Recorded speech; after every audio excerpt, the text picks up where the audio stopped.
সবাইকে স্বাগত learning psychology in বেঙ্গলিতে। আমরা পড়ছিলাম বুদ্ধি নিয়ে। তো বুদ্ধি নিয়ে আমাদের অলরেডি 3টে লেকচার কমপ্লিট হয়ে গিয়েছে। আজকে আমাদের 4 নম্বর লেকচার, যেখানে আমরা বুদ্ধির প্রকারভেদ সম্পর্কে পড়ব। একজন ছিলেন থর্নডাইক, যিনি বুদ্ধিকে 3 প্রকার বলেছিলেন, ক্যাটল 2 প্রকার বলেছিলেন, আর গার্ডনার প্রথমে 7 প্রকারে ভাগ করেছিলেন, পরে 9 আরও দুটো ভাগের কথা বলেন এবং 9 প্রকার তার টোটাল ভাগ হয়। 1 নম্বর হলো থর্নডাইক। থর্নডাইক বুদ্ধিকে 3 প্রকারে বলেছিলেন, মানে 3 প্রকার বুদ্ধির কথা বলেছিলেন। 1 নম্বর হলো কংক্রিট ইন্টেলিজেন্স বা মূর্ত বুদ্ধি, যেটা আমি আগেও আলোচনা করেছিলাম যে মূর্ত বিষয় কী জিনিস হয়। আর বিমূর্ত আমি আলোচনা করেছিলাম, সামাজিকও কিছুটা আলোচনা করেছিলাম। তো 3টে সম্পর্কে আজকে আবার পড়ব, কিন্তু এবার একটু অন্যরকমভাবে, যে মূর্ত বুদ্ধি, বিমূর্ত বুদ্ধি, সামাজিক বুদ্ধি, এই 3টে ভাগে থর্নডাইক বুদ্ধিকে ভাগ করেছিলেন। 1 নম্বর হলো মূর্ত বুদ্ধি, বাস্তব ও প্রাকৃতিক বিষয়কে বোঝার ক্ষমতা। কি বলছে? যে বাস্তব যে বিষয়াদি হয় যেগুলো, আর প্রাকৃতিক যে বিষয়াদি হয় সেই সমস্ত বিষয়কে বোঝার ক্ষমতা। বাস্তব বিষয় বলতে কি? বাস্তব বিষয় যে জিনিসটা পৃথিবীতে এক্সিস্ট করে, যেমন কি একটা গাছ, এই গাছটা পৃথিবীতে এক্সিস্ট করে। ওকে, তো এই গাছটা পৃথিবীতে এক্সিস্ট করে আমরা কি করে জানছি? আমরা জানছি, আমরা এটাকে দেখতে পাচ্ছি, আমরা এটাকে ছুঁইতে পাচ্ছি, আমরা এটা একটা স্মেল পাচ্ছি। ওকে, অর্থাৎ পঞ্চ ইন্দ্রিয়ের মাধ্যমে আমরা জিনিসটাকে অনুভব করতে পারছি। তো যে সমস্ত জিনিসকে আমরা পঞ্চ ইন্দ্রিয়ের মাধ্যমে অনুভব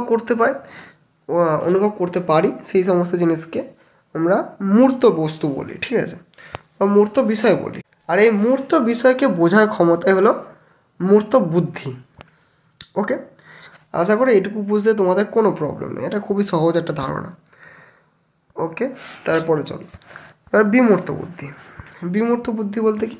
বিমূর্ত বুদ্ধি হলো যে সমস্ত জিনিসকে আমরা পঞ্চ ইন্দ্রিয়ের মাধ্যমে অনুভব করতে পারি না, সেই সমস্ত জিনিস হলো বিমূর্ত বস্তু। আর বিমূর্ত বস্তুকে বোঝার ক্ষমতা হলো বিমূর্ত বুদ্ধি। মানে কি? ধরো উদাহরণগুলোকে ভালো করে বুঝো, উদাহরণগুলো ইম্পর্টেন্ট। পরীক্ষায় শর্ট কোশ্চেন হিসেবে উদাহরণ দিতে পারে। বললো যে বর্ণ, একটি বর্ণকে বোঝার ক্ষমতা কী ধরনের বুদ্ধির মধ্যে পড়ে? তো এটা কী ধরনের বুদ্ধির মধ্যে পড়ে? বর্ণ কি পৃথিবীতে এক্সিস্ট করে? অ্যাকচুয়ালি করে না। পৃথিবীতে আগে থেকে বর্ণ ছিল না। মানুষ কি করেছে? বর্ণ একটা সংকেত হিসেবে তৈরি করছে, যে সংকেতগুলোকে ব্যবহার করে আমরা কোনো একটা জিনিসকে বোঝার বা লেখার চেষ্টা করতে পারি, মানে লিখতে পারি, ঠিক আছে। কিন্তু অ্যাকচুয়ালি তো বর্ণ বলে পৃথিবীতে কিছু এক্সিস্ট করে না। মানুষ এটাকে ধারণার দ্বারা বোঝানোর চেষ্টা করে বা ধারণা দ্বারা বোঝার চেষ্টা করে, একে অপরের সাথে ওটা নিয়ে ইন্টারাকশান করে। যদি একটা কালচারের মধ্যেই সেই বর্ণর অস্তিত্ব আছে বা একটা দেশের মধ্যে সেই বর্ণর অস্তিত্ব আছে, যদি অন্য কালচারে চলে যায় তো বর্ণ অন্যরকম হয়ে যায়, তার অস্তিত্ব অন্যরকম হয়ে যায়। বা অনেক জায়গায় এখনও পর্যন্ত বর্ণ আবিষ্কার করতে পারেনি। তো বর্ণ অ্যাকচুয়ালি এক্সিস্ট করে না, বর্ণ একটা ধারণা এক্সিস্ট করে, ঠিক আছে। মানে ওটা একটা ধারণা, ওটা একটা কল্পনা। মানুষ এটাকে কল্পনার মাধ্যমে বানিয়েছে এবং সেই জিনিসটাকে ব্যবহার করে নিজেদের সুবিধার জন্য। সেই রকমই জিনিস হলো সংখ্যা, ঠিক আছে। সংখ্যাও সেম, নিজেদের সুবিধার জন্য, গণনার সুবিধার জন্য মানুষ সংখ্যা একটা কল্পনাকে বানিয়ে সেটাকে ব্যবহার করে। আবার কি সম্মান দেওয়া, কাউকে সম্মান প্রদর্শন করা। সম্মান কোনো জিনিস অ্যাকচুয়ালি এক্সিস্ট করে না, মানুষ অনুভব করতে পারে, ঠিক আছে।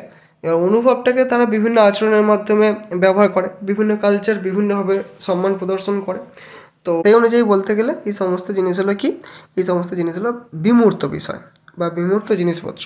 তো এই বিমূর্ত জিনিসপত্রকে বোঝার ক্ষমতা হলো বিমূর্ত বুদ্ধি। এই বিমূর্ত বিষয়াদিকে বুঝতে গেলে আমাদের বিমূর্ত বুদ্ধি লাগে। এবার একটা মজার জিনিস দেখো, এই বিমূর্ত বুদ্ধি সাধারণত শুধুমাত্র মানুষদের মধ্যেই আছে, বাকি অন্যান্য প্রাণীদের মধ্যে এই বিমূর্ত বুদ্ধি দেখা যায় না। শুধুমাত্র মানুষই এমন একটা প্রাণী যারা সংখ্যাকে ব্যবহার করতে পারে, বর্ণকে ব্যবহার করতে পারে, অন্যান্য প্রাণীরা পারে না, ঠিক আছে।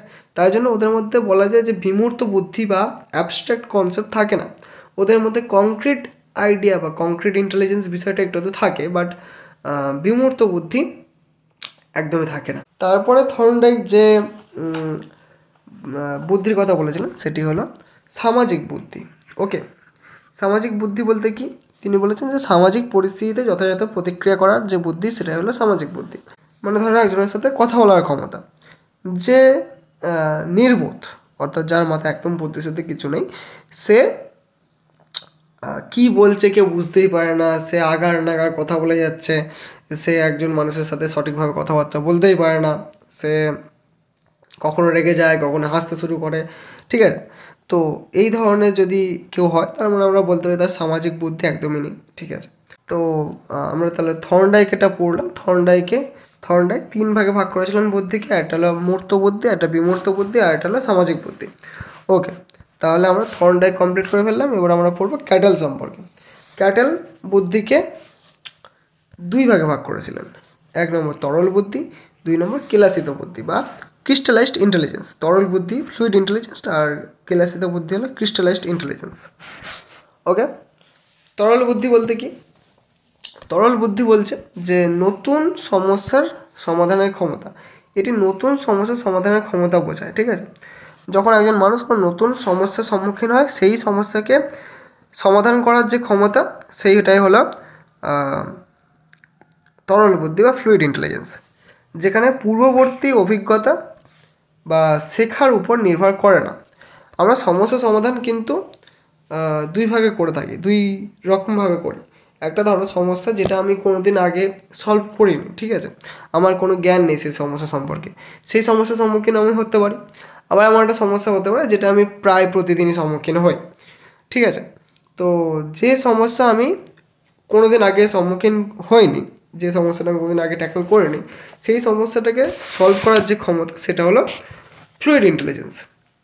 আর যে সমস্যাটা আমি প্রতিদিন সলভ করছি বা আগে থেকেই আমার জানা আছে কীভাবে সেটাকে সলভ করতে হবে, আমি শিখেছি, সেই সমস্যাটাকে সমাধান করার যে ক্ষমতা সেটা হলো কেলাসিত বুদ্ধি। ওকে, মানে আগে আমি আমার মধ্যে অর্জিত জ্ঞান আছে, অভিজ্ঞতা আছে, শেখা আছে, সেই শেখাটাকে ব্যবহার করে আমি একটা সমাধান করব, সেটা হলো কেলাসিত বুদ্ধি। ওকে, চলো তাহলে আর একটু ভালো করে বুঝে নিই। যেমন যুক্তি, তরল বুদ্ধির উদাহরণ কেউ যুক্তি, বিশ্লেষণ, চিন্তাভাবনা ও জটিল পরিস্থিতিকে মানিয়ে নেওয়ার দক্ষতার সাথে সম্পর্কিত। তো যুক্তি দিয়ে বিচার করা, বিশ্লেষণ করা, ভেঙে ভেঙে দেখা, চিন্তাভাবনা করা, জটিল পরিস্থিতিতে মানিয়ে নেওয়ার যে দক্ষতা, সেগুলো সব কিছু কিসের মধ্যে পড়ছে, তরল বুদ্ধির মধ্যে পড়ছে, ঠিক আছে। এর মধ্যে কোনোটা কিন্তু আমার আগেকার নলেজ বা আগেকার জানা শেখা সেই সমস্ত জিনিসের মধ্যে পড়ছে না, সেই সমস্ত জিনিস পড়ে কিসের মধ্যে, কেলাসিত বুদ্ধির মধ্যে। আর এখানটায় কি বলছে যে ভাষা, সাধারণ জ্ঞান, শব্দভাণ্ডার, সাংস্কৃতিক জ্ঞান এবং দীর্ঘমেয়াদী স্মৃতির সাথে সম্পর্কিত। মানে যে ভাষার জ্ঞান, আমরা ছোটোবেলা থেকে ভাষা শিখে আসি, সাধারণ জ্ঞান যে জেনারেল নলেজ আমরা সাধারণত পড়ি, জানি বা সমাজে থাকতে থাকতে আমরা শিখে যাই, শব্দভাণ্ডার, সাংস্কৃতিক জ্ঞান এবং দীর্ঘমেয়াদী স্মৃতি, মানে আমাদের যে লং টার্ম মেমোরি, যেখানে আমাদের সমস্ত স্মৃতিগুলো মনে থাকে, সেই সমস্ত কিছুর সাথে সম্পর্কিত। মানে এমন জ্ঞান যে জ্ঞানটা আমরা আগে থেকে জানি, সেই জ্ঞানটাকে ব্যবহার করা হলো কেলাসিত বুদ্ধি। আর যে জ্ঞানটা মানে যে বুদ্ধিটা আমার মধ্যে কাজ করছে নতুন পরিস্থিতির সাথে লড়াই করার জন্য, সেটা হলো তরল বুদ্ধি বা ফ্লুইড ইন্টেলিজেন্স। বলছে যে সাধারণত যৌবনে সর্বোচ্চ থাকে এবং বয়স বৃদ্ধির সাথে সাথে তরল বুদ্ধি কমে যেতে পারে।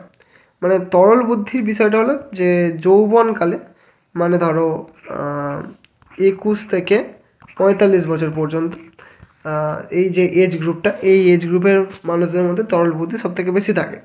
এরা খুব সহজে প্রবলেমের সাথে ট্যাকেল করতে পারে। আচ্ছা, আরও একটা বিষয় হলো যে এটি স্নায়বিক বিকাশের উপর নির্ভরশীল। যে তরল বুদ্ধিটা হয় সেটা স্নায়বিক বিকাশের উপর নির্ভরশীল, মানে আমাদের যে নিউরাল সিস্টেম, ঠিক আছে, তার উপর এটা নির্ভরশীল হয়। সেই জন্য কী হয়, একটা এজ পর্যন্তই তো এই নিউরনগুলো তৈরি হতে থাকে। এই যে 21 থেকে 45 বছর পর্যন্ত এর নিউরাল স্ট্রাকচার সব থেকে ভালো মতো তৈরি হয়। তো যেহেতু সেই পর্যন্তই তরল বুদ্ধিও ভালোভাবে কাজ করে, ঠিক আছে। তারপর তরল বুদ্ধি ধীরে ধীরে কমে যায়। এবার তারপরে কী হয়, তারপরে আমাদের অভিজ্ঞতা দিয়ে মানুষ সমস্ত কাজবাজ করে। এটি বয়সের সাথে সাথে মানে কেলাসিত বুদ্ধি বয়সের সাথে সাথে বৃদ্ধি পেতে পারে, কারণ অভিজ্ঞতার সংযোজন হয়। যত একজন মানুষের বয়স হয় সে তত বেশি অভিজ্ঞতাকে সংগ্রহ করেছে, ঠিক আছে।